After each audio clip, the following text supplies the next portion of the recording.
नमस्कार, मेरा नाम है अर्पित शुक्ला और इस समय हमारे साथ मौजूद हैं कांग्रेस की प्रवक्ता सुभाषिनी यादव और ग्वालियर में प्रेस कॉन्फ्रेंस करने के लिए आए हुए हैं।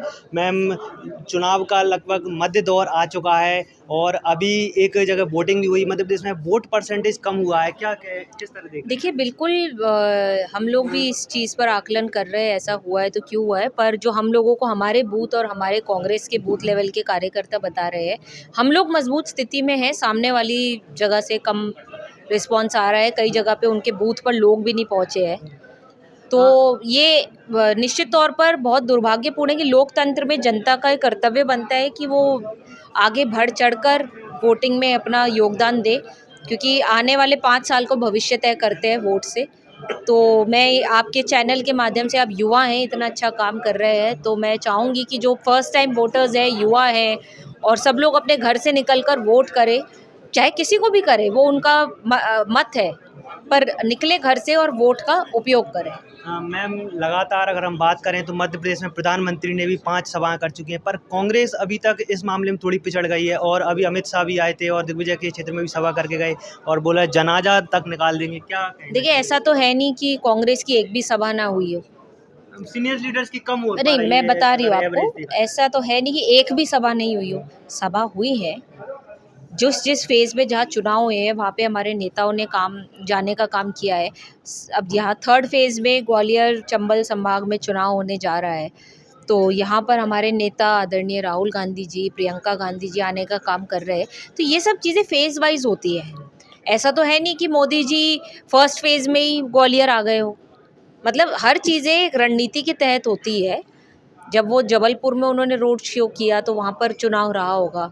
तो अब यहाँ पर चुनाव है, तो यहाँ पर राहुल गांधी जी दिग्विजय सिंह को के गढ़ में गए आ रहे हैं, तो ठीक है, वो एक रणनीति के तहत किया जाता है। हमारे नेता आने का काम कर रहे हैं। मैं चाहती हूँ कि जनता और पत्रकार बंधु उनका स्वागत करें। दिग्विजय सिंह को लेकर के उन्होंने बयान किया कि बड़े हैं, आशिक का जनाजा बड़ी धूमधाम बहुत ही से। दुर्भाग्यपूर्ण है ऐसा बयान देना। इस प्रदेश के वो आदरणीय नेता है, वो मुख्यमंत्री रहे हैं, 15 साल उन्होंने शासन दिया है यहाँ पर, और किसी भी तरीके का अपशब्द किसी के लिए यूज़ नहीं करना चाहिए।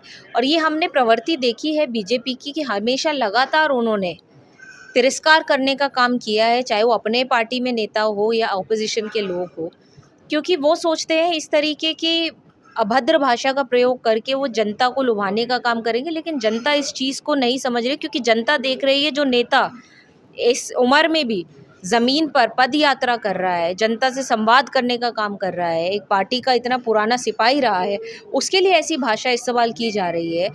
तो ये उनको, उनके लिए सोचने का विषय है, हम लोगों के लिए नहीं, और इसका जवाब जनता उनको देगी। और प्रधानमंत्री जी कहीं ना कहीं अब इस मुद्दे पर घेर रहे हैं कि कांग्रेस ने इनहेरिटेंस टैक्स ला सकती है, जो कि सैम पित्रोदा का बयान उन्होंने कोट किया। तो कहीं लोगों को नहीं, ये तक कह रहे हैं ये कि सैम सोना। पित्रोदा, ये पार्टी का एक ऑफिशियल स्टेटमेंट आया था और पार्टी ने कहा था कि ये पार्टी का स्टेटमेंट नहीं है, ये उनका व्यक्तिगत राय हो सकती है, पर व्यक्तिगत राय भी मोड़ तरोड़ कर पेश की गई है। और मुझे समझ में नहीं आता इनहेरिटेंस टैक्स की बात कि हमारे नेताओं ने की। मैं आपके बीच में आई हूँ बतौर प्रवक्ता, क्या मैं इस मुद्दे की बात कर रही हूँ? मैं 5 न्यायों की बात कर रही हूँ। हम उसकी बात क्यों नहीं कर रहे हैं? हम MSP लागू करने की बात क्यों नहीं कर रहे हैं? हम सिलेंडर के दाम कम करने की बात क्यों नहीं कर रहे हैं? हम रोजगार देने की बात क्यों नहीं कर रहे हैं? महंगाई कम करने की बात क्यों नहीं कर? देखिए, जो जनता के मुद्दे हैं हम उनकी बात कर रहे हैं, और ये लोग अपने मुद्दे से भटकाने, हमारे मुद्दों को भटकाने का काम कर रहे हैं। तो इससे उन लोगों को हटना चाहिए और जनता के बीच में जनता के मुद्दे लेकर जाने चाहिए। कैसा लग रहा है माहौल? आप पूरे देश में घूम रही हैं। माहौल इंडिया गठबंधन के पक्ष में है, और 4 जून के नतीजे इस माहौल के परिणाम आपको दिखा देंगे। ठीक है, बहुत बहुत थैंक यू।